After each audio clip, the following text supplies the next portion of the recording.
Good morning. Thank you for joining me with Coffee with a Message this morning. And it is 8:04 a.m. And today's message is self-motivation. So, it's Monday, March 14th, and I will start off with a quote, and this is self-motivation keeps life in its positive path, no matter what people say or do to hurt or harm you. Remember that being self motivated will always give you the boost to stand above all of them. So, self motivation, in order for us to understand how do we motivate ourselves, let's talk about what causes a lack of motivation, right? And so,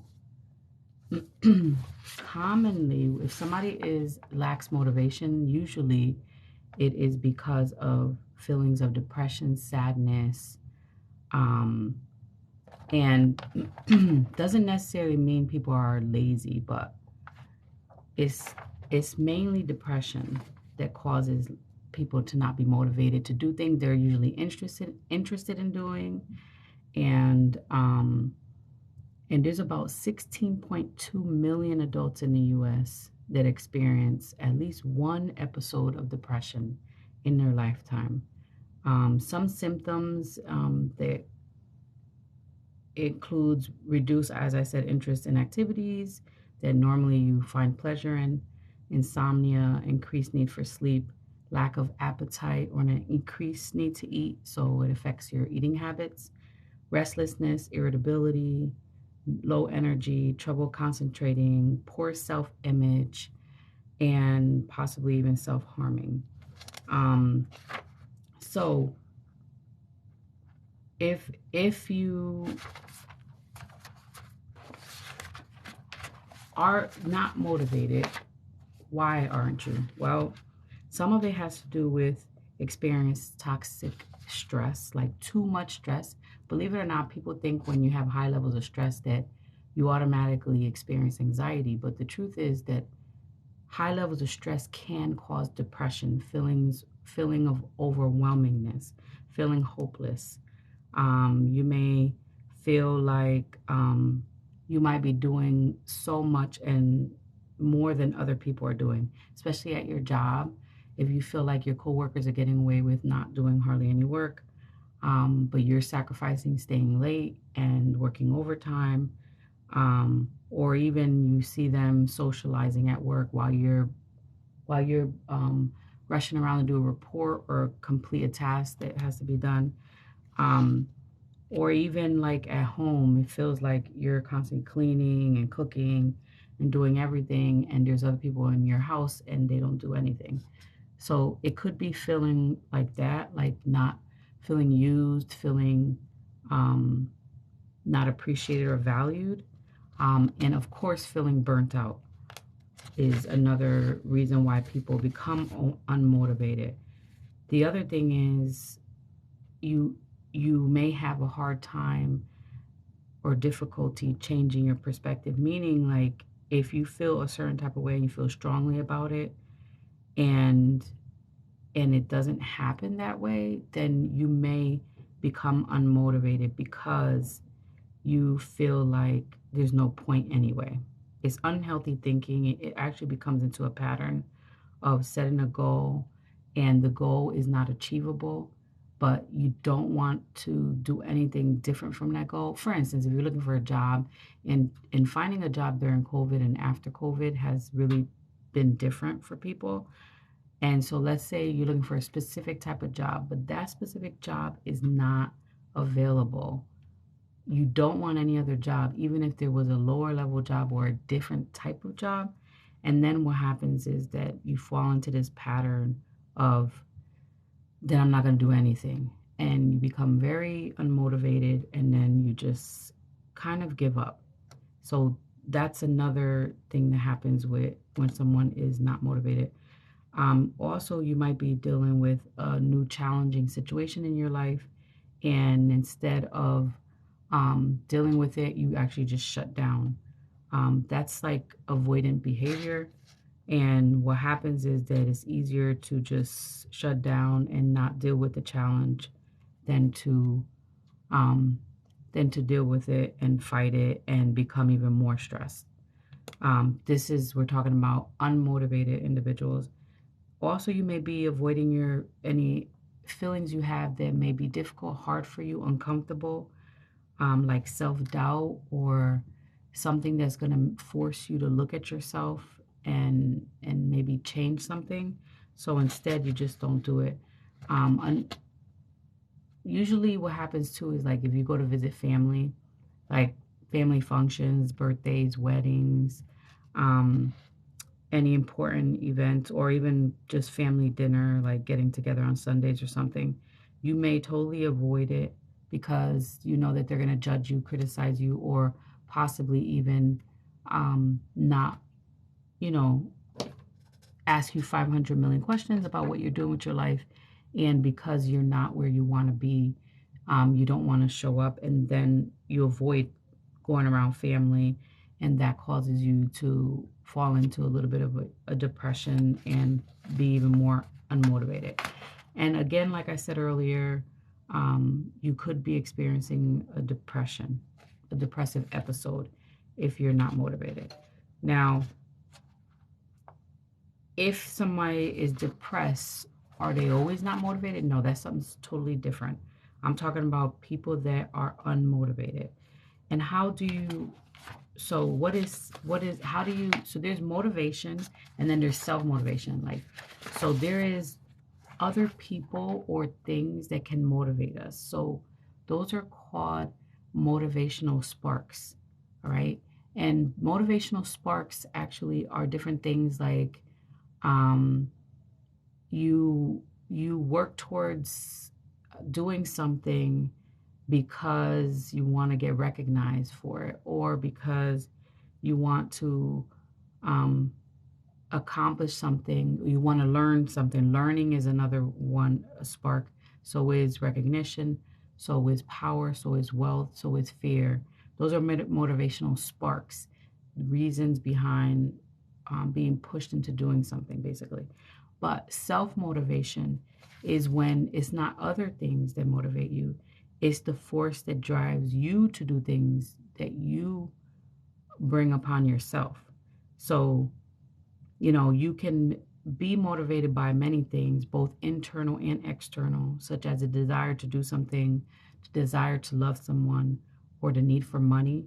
But motivation is a result of several factors, um, and so self motivation drives people to keep going, even in the face of setbacks or obstacles.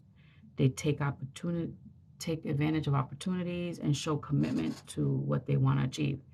Now, motivation pushes us to achieve our goals, obviously, and accomplish things, um, and feel more fulfilled in life and improve overall your quality of life and success and happiness, truthfully, or enjoyment. So, understanding your self motivation can help you to take control of many other parts of your life. So, there's a book on emotional intelligence by Daniel Goleman, who's the author, and he talks about there's four elements that make up motivation. One is your personal drive to achieve. Um, the second is your commitment to your own goals, personal or bigger, like organizational goals. Even if you have your own business or somebody else work for somebody else's business. The third is initiative. You take initiative. And the fourth is optimism. So to improve self-motivation, it is very helpful to understand that um, what the four elements are in a deeper way. So your personal drive to achieve, there's two different types of mindsets. There's fixed and growth. Fixed mindset, you believe that talent is ingrained in you and that we can change our level of ability, that you can change your level of ability, like you can develop a skill set or improve in a specific area so then that you will be able to achieve your goals. The growth mindset believes that you can improve through hard work and effort, where fixed mindset is already naturally inside of us. So This is that nature versus nurture, um, that some of us are born with it, or some of us can develop and build it. So there are two types of mindsets. And depending on which one you are, you could tap into that, and that will help you achieve your goals. The second commitment to goals, basically, you set goal you set a goal and you work towards it, even if you have to change your path to getting to that goal. Even if you have to change your path like 3 or 4 times, you don't give up. You're totally committed to your goal no matter what. And there are some people like that, and that's the inner drive that exists. um, the third is an initiative, that you take advantage of every opportunity when it comes for you. Sometimes we can't see the opportunity in front of us. Sometimes we don't see the signs that um, show us, like, okay, this is an opportunity for you. If you do this, then down the line, this is what you'll have. Sometimes we can't recognize things. And sometimes we're blinded by things that don't matter as much. So, or by other people, like distractions. So you have to be careful with that. But taking initiative takes courage and good risk management, meaning, yes, you take risk. And everybody always talks about that you can't grow in your uncomfortable, and you can't grow in your comfort zone. You have to become uncomfortable in order to grow. And that's taking risks. But when you do take risks, you have to have good risk management, meaning identify the right opportunities. Not every opportunity is the right opportunity. Not every time you get offered something, you should accept it, truthfully. So you have to determine which one is the right one, and then the appropriate level of risk that's good, that's for you. So you have to be careful not to just take every opportunity, and then having courage to overcome the fear of the unknown, because in taking initiative and taking risks, there will be unknown that occurs, and you have to be able to face that. Then the last element of self motivation is optimism, or resilience. So it's hard to be optimistic if you have a lot of negative things that's happened to you in your life, but um, you can be resilient, meaning that even though you've been through some things, you're able to bounce back. You're able to pivot and get on the right path that you want to get on. And so bouncing back after a setback is really important. It is a form of optimism, but it's not as clear as optimism. Optimism is somebody who can always see the bright side. Resilience is you can get to that place, but you have to jump over the setback or the challenge or the obstacle that you faced. Um, and then, so let me give you some tips and strategies how to improve your self motivation. One is, so there are several. One is create a routine for yourself, so you know what to expect every day or every week. That really helps you to be motivated, because then you know what to expect. The unknown always throws us off and causes us to feel anxious or depressed. Um, Two, take care of yourself physically. So self-care, very important. And I talked about self-care a few weeks ago. Three, work out, like engage in regular exercise. Now, it doesn't have to be a high intensity workout or cardio or anything like that. Working out could just mean like 5 minutes of stretching in the morning. So find a balance of what you feel comfortable with, but it does help you stay motivated. Number four, break large goals down into smaller tasks. So smaller goals. I always talk about that you have to gain small wins in order to feel better about yourself. Feel like you're accomplishing the things you want to accomplish. So set smaller goals from the large goals that you have. Number five, do things you used to enjoy. Remember when you were little, you used to like reading a certain book or going for a bike ride or playing games. Good morning, tap into some of those things that you used to enjoy, so that way you can become motivated about doing the things you need to achieve. Number six, reach out to your support system. You should have at least one, two people that you can reach out to just to, kind of encourage you, hold you accountable, um, support you in the things you want to achieve. Tell them, hey, let's meet up for coffee, or let's FaceTime or video. Especially if you have anything new that's causing you a little bit of anxiety and you're nervous about it, like a new job interview or a new job or a promotion or a new person that you met that you went on a date with. So reach out to your support system. Number 7, practice gratitude and mindfulness. So make sure that you have a way to be appreciative and grateful of the things that you have going on that are positive in your life. Number 7, get out of bed and out of your pajamas, especially if you're working from home. COVID really caused a lot of people not to be motivated to do certain things. So push yourself to get out of bed and um, and actually feel better. Number 9, go for a walk.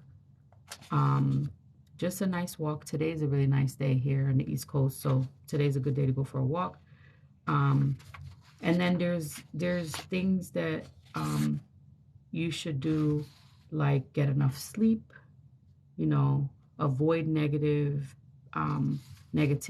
people that have negative energy. Don't overschedule yourself. And the reality is that if you're not careful, you can sometimes push yourself to do too much, and then in that case, then you may not feel as motivated. It may have the opposite effect. And lastly, if you feel so unmotivated and you tried all these tips that I just gave you on how to be self-motivated, you could seek professional help and go to therapy. The last thing I will say is that instead of focusing on the source of your discouragement, focus on the source of your strength and tap into the inner drive that you have to become motivated. And sometimes if all else fails, just push yourself. Push yourself to start or to do something.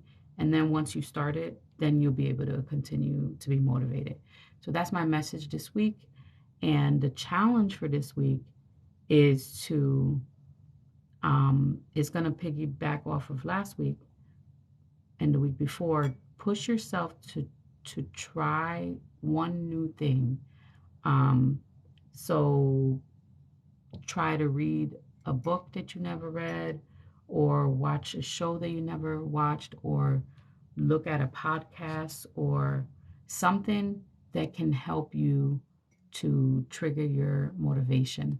So something new that can possibly motivate you. Yoga, try listening to specific type of music that's more upbeat. Anyway, this week, I want you to really push yourself to do some of the things you want to do. Remember, small goal, small win. So try one new thing so you can have a small win for the week. Well, hopefully this was helpful, and see you next Monday for the next Coffee with a Message. Have a great day.